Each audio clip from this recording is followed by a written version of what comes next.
What drives a person to treat a highway like a battlefield?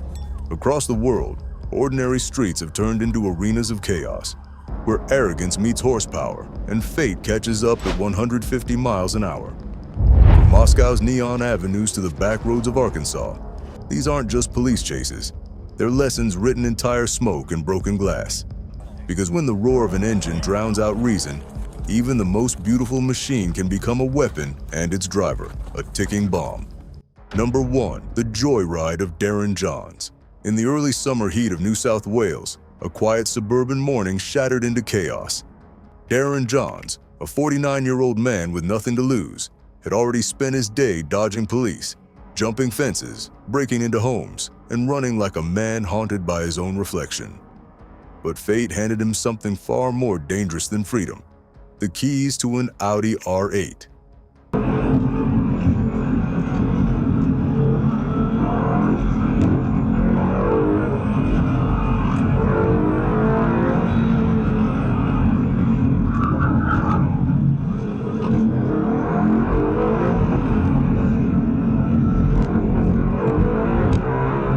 It was sleek, silver, and worth more than most homes on the street. Inside that luxury cockpit sat a built-in dashcam that would record everything: the speed, the recklessness, and the destruction that followed. What Darren didn't realize was that his 30-minute joyride would become one of the most incriminating pieces of footage in Australian police history.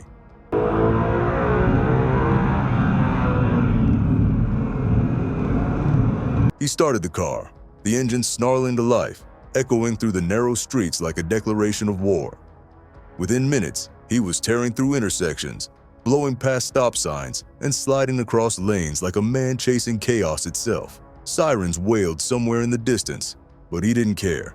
He wasn't running from police anymore. He was running from consequence.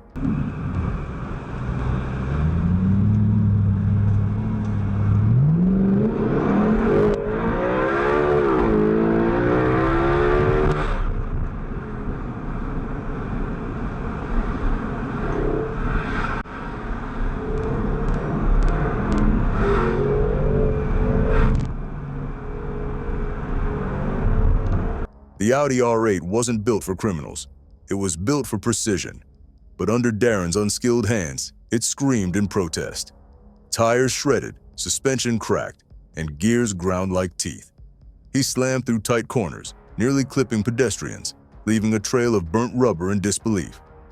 At times, the dashcam caught flashes of faces, people stepping back in shock, pointing, shouting, as the luxury car tore through their world like a ghost of destruction.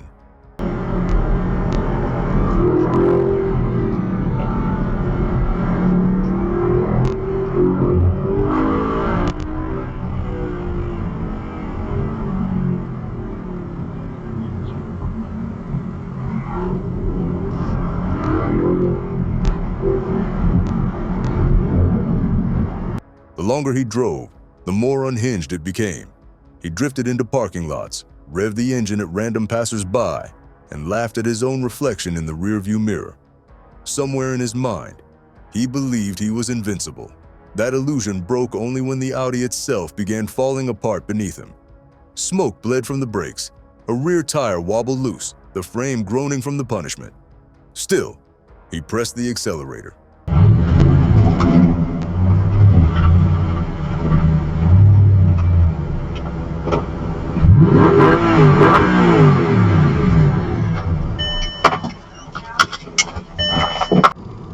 Starting normal recording.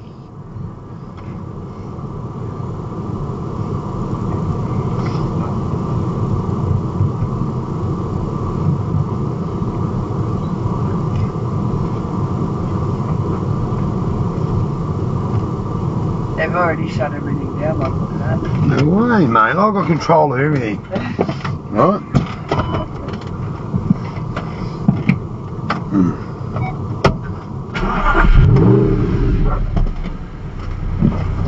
You know what, I've lost all my gear. They got fucking tail, they got everything dull. They're ripping the whole car, the other car apart. Your mate got done the poor cunt, eh? Yeah. Then now the booze cunts, the booze bus. But you know what I'm going to say? You know what I'm going to say when I get pinched because I've got nothing to lose? I'm going to say this thing. I threatened that young bloke not to stop, mate. You know what I'm saying? You know the old story? When the car finally limped to a stop near his home, Darren parked it behind his house, believing that hiding it there would somehow erase the evidence. But the camera had seen everything. When police arrived, they didn't need witnesses. They had the story recorded second by second, every reckless turn, every crime etched in pixels. The joyride ended with Darren in handcuffs and an Audi worth over $100,000 reduced to scrap. For 30 minutes, he believed he was unstoppable.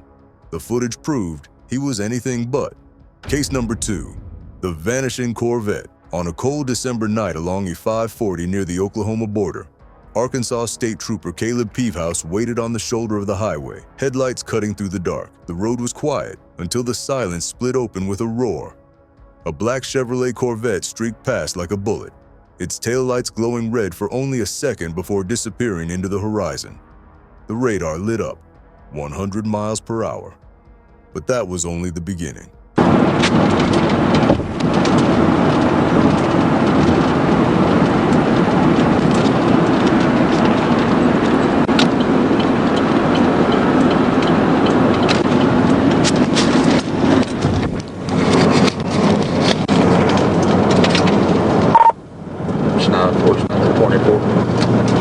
Peavehouse floored his cruiser, engine howling as he accelerated through the midnight air. The pursuit was on. Ahead of him, the Corvette carved through lanes like a phantom, every downshift sparking fire from the asphalt. The officer called it in, his voice steady but strained, reporting speeds no police vehicle should ever attempt. 110, 120, 140 miles per hour. The supercar wasn't fleeing anymore. It was ascending.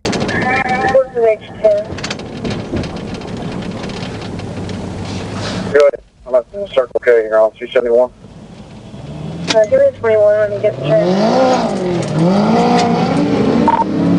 Now, Portsmouth, 1037. Eastbound on 0. Traffic was light, just streaks of headlights flashing past, but every turn held the potential for disaster. One wrong twitch of the steering wheel could have turned the chase into a massacre.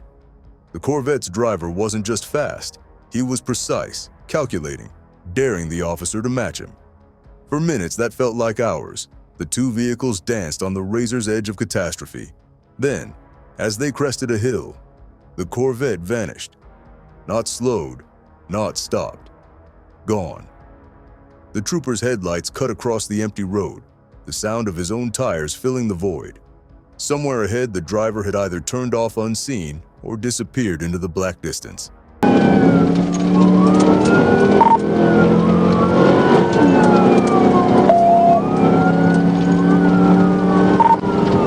lot of traffic. I've still got him inside, so he's going probably 140 bumpers. I'm at a little over 100.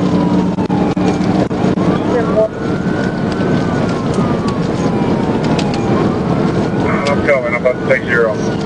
Peavehouse slowed, scanning the tree line and side roads, but the sports car had melted into the night. Reinforcements arrived, sweeping nearby exits and parking lots. Nothing. The suspect had outrun not only the police, but the odds themselves. The Corvette was a ghost, a blur erased by the dark. When the officer checked the license plate he'd managed to glimpse before the car disappeared, he found one more twist. The plate was temporary, likely fake. The trail went cold as quickly as it began. 10-4 southbound on Marathon. He could be going to 549 or trying to get back to Oklahoma. I'm not sure. CFS comments added. Yeah, I got people pointing. He headed south on my lord.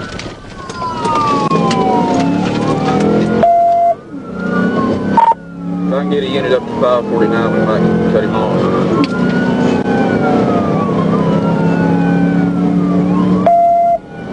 Back at the station, the footage played in silence. The Corvette's engine screamed through the speakers, an echo of arrogance and adrenaline. For the officer, it was a chase without a finish. For the driver, it was a victory he'd probably never stop bragging about. But every racer knows the truth. No one outruns luck forever. On another night, on another stretch of road, the same speed that saved him could just as easily bury him. Case 3, the final ride of Elliot Dugan. It was just before dawn in Los Angeles, the hour when even the city's chaos seems to rest. The streets of West Valley were still, the air heavy with exhaust and silence. That calm ended the moment officers pulled up beside a white Lamborghini Huracan idling at a red light. Behind the tinted glass, the driver was motionless, not calm, not waiting, asleep. How's it going, man? Good. You have a driver's license on you? And registration for the vehicle? Is the vehicle in park? Yeah? 51-year-old Elliot Dugan had passed out behind the wheel of a stolen $250,000 supercar. To any onlooker, it was absurd. A man asleep inside a vehicle worth more than most houses, glowing beneath the streetlights like a piece of art in the wrong hands. When the police lights flicked on, the Lamborghini's V10 engine growled awake, like an animal stirred from a dream. Dugan lifted his head, dazed and confused. He spoke slowly, slurring words, his mind fogged by exhaustion or worse. But when officers ran his name, the calm evaporated. Multiple felony warrants, a stolen luxury car, and a driver who had no intention of surrendering quietly. Hey, look. Hey, sir. Can you do a favor? Can you step out of the car for me? What's going on? I just need to verify your license, man. That's it. Huh? I need to verify it. I need you to step out of the car for me. The officers tried to keep him calm, tried to make it simple. Step out, talk, cooperate. But inside that Lamborghini, Elliot Dugan's heartbeat began to drown out reason. Maybe it was pride. Maybe it was panic. Whatever it was, he pressed the accelerator. The Lamborghini shot forward like lightning, its tires shrieking across the asphalt. Police sirens wailed to life, the chase erupting through the city's sleeping streets. Streetlights blurred past as the car's speedometer climbed over 100 miles per hour. It was a spectacle of power and inevitability. This was a regular traffic stop and then turned into something else. What is it? This vehicle is stolen. I need you to come out of the car. This vehicle that you're driving is stolen. I rented this vehicle, sir. Okay, I need you to step out of the vehicle. I rented this vehicle. Okay, well, we need to double check and verify things, but I need you out of the vehicle. It is stolen. Hey, stop!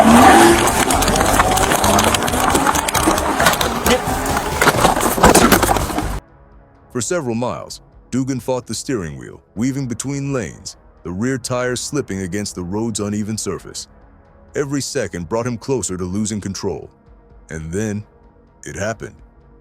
At over 100 miles per hour, he clipped the median. The car lifted, twisted, and tore through a row of trees. What was once a masterpiece of Italian engineering became an unrecognizable wreck.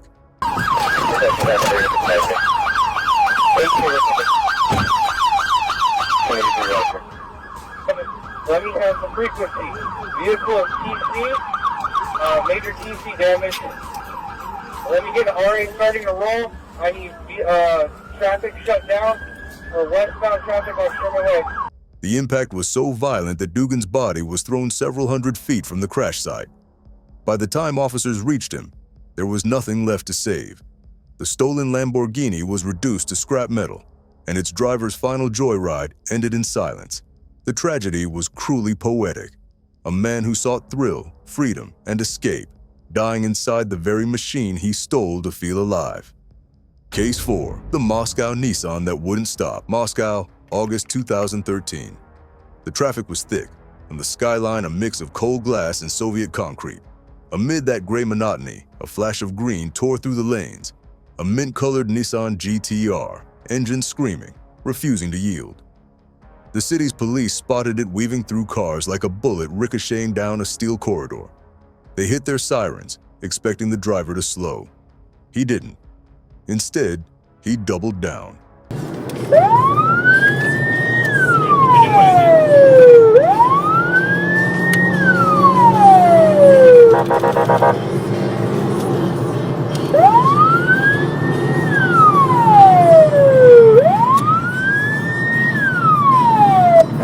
The GTR wasn't just fast, it was feral.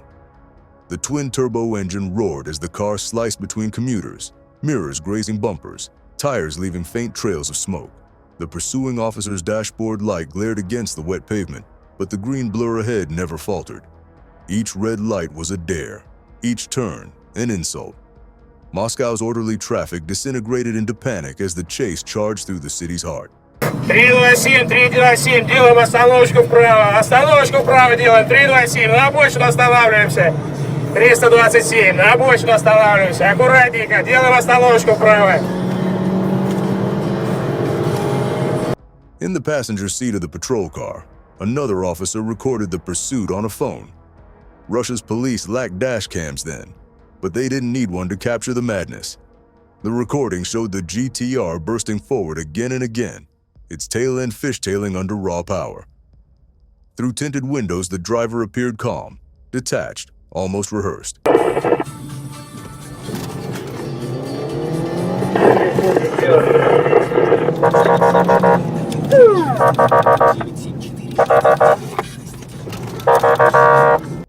Online sleuths later slowed the video down and noticed something strange, a vanity plate on the dashboard that read T-Killa, the stage name of Russian rapper Alexander Tarasov.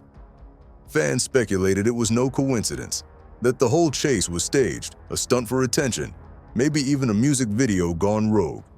The sleek car, the designer sunglasses, the defiant smirk, it all fit the image.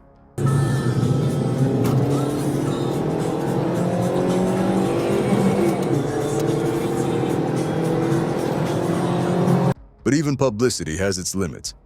The chase cut across intersections at lethal speeds, pedestrians scrambling to the sidewalks, horns blaring in fury.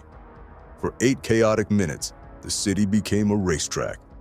And then, as suddenly as it began, the GTR slowed. The driver rolled down his window, gesturing at the police car as if mocking them. Later, some claimed he apologized, saying he couldn't hear the sirens over his music.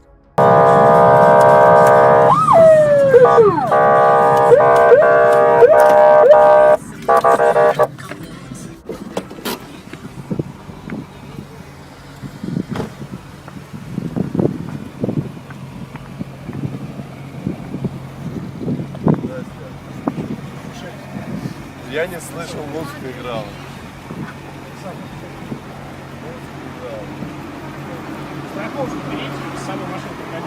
Whether it was arrogance or theatrics, no one could say for sure. What's clear is that Moscow had just witnessed one of its most reckless displays of power and privilege, a man using a machine of beauty as a weapon of ego. The driver was never officially charged. The internet moved on, the rumors faded, but the clip still circulates, a reminder that in some corners of the world, fame and horsepower can make even the law look slow. Number 5. The Midnight Camaro. It was a moonless night in rural Arkansas, the kind of darkness that swallowed sound and stretched the road into infinity. Just past midnight, Trooper Jacob Price sat in his patrol car, headlights off, waiting. The radio crackled. Reports of a suspicious black Camaro prowling the area. Minutes later, his instincts proved right. 2 glowing taillights appeared in the distance, slicing through the dark like the eyes of a predator.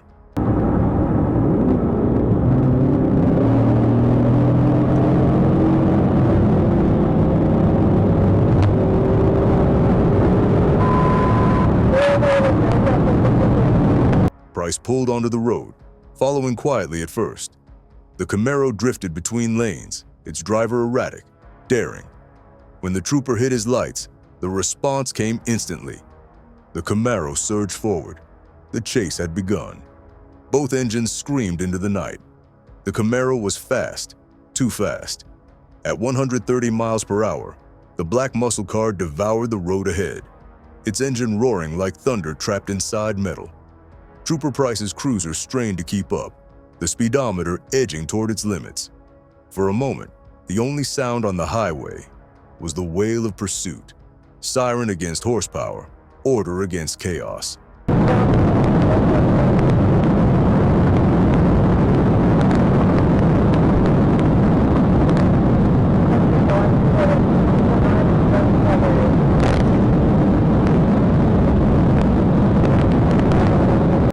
The chase stretched across desolate stretches of asphalt, where streetlights gave way to darkness.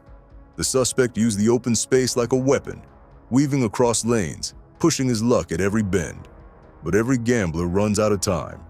As the road narrowed near a gas station, the Camaro nearly clipped a truck. Its back end fishtailed, sparks flying from the pavement. Somehow the driver regained control, accelerating again into the black. Price stayed relentless. He knew that if he backed off, someone else could die on this road. His patience became his weapon. He didn't try to ram or cut him off. He waited. He watched. He calculated.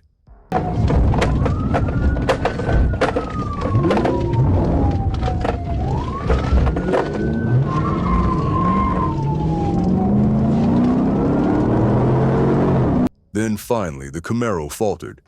Its engine coughed under the strain, tires shrieking against gravel as the car swerved into a ditch. In a blur of dust and headlights, Trooper Price ended it. The cruiser skidded to a halt. The trooper stepped out, weapon drawn, breath heavy.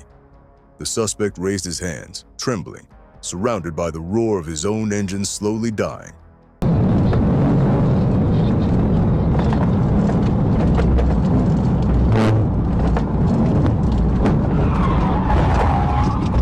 Okay, I pitted him out.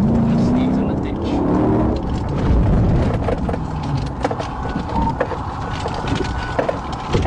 No one spoke. The night swallowed their silence whole. When the dust settled, the driver was cuffed, charged, and taken away. His name never made the news. Just another ghost in the long list of people who mistook speed for power. The Camaro was hauled away, mangled and silent. For Trooper Price, it was another chase survived. For the driver, it was a brief taste of freedom, one paid for in the ruins of his pride. Case 6. The Street Racers of Arkansas, late October 2022. The Arkansas highway shimmered beneath the glow of sodium lamps, empty but alive with sound.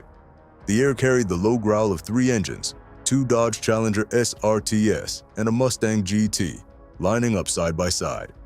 The drivers weren't just speeding, they were performing, staging a high-speed spectacle on an open road they thought belonged to them.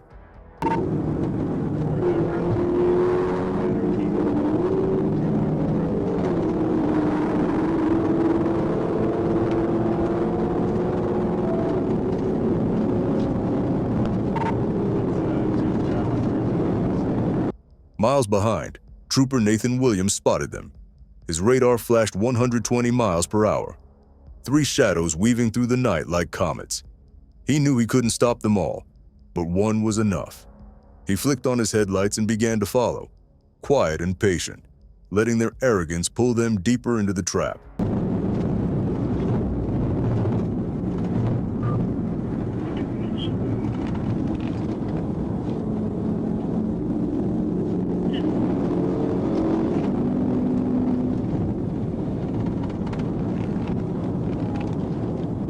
The racers thundered down the highway, switching lanes like dancers in a deadly rhythm. Their taillights pulsed red through the darkness, as if mocking the law itself. Williams stayed close enough to see them, far enough not to spook them. He waited until he was sure. Then the blue lights came alive. Instant panic. One car slowed, a Challenger. The Mustang hesitated, but the white Dodge SRT at the front refused to surrender. It accelerated, engine screaming, speedometer pushing beyond 150. The officer pressed forward, his own vehicle trembling under the strain. The 2 cars tore through the night, a blur of speed and desperation.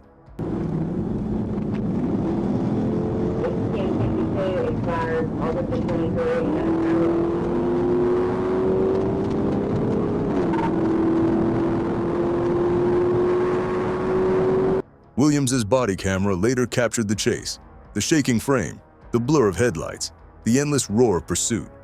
The suspect was fearless, or foolish. Every second increased the risk of disaster. One wrong twitch away from a wall of steel and flame.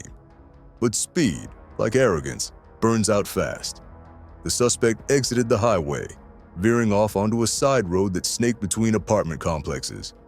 The supercar slowed just enough for Williams to get what he needed. The license plate. Within seconds, the white Dodge disappeared into the darkness, gone before backup could arrive.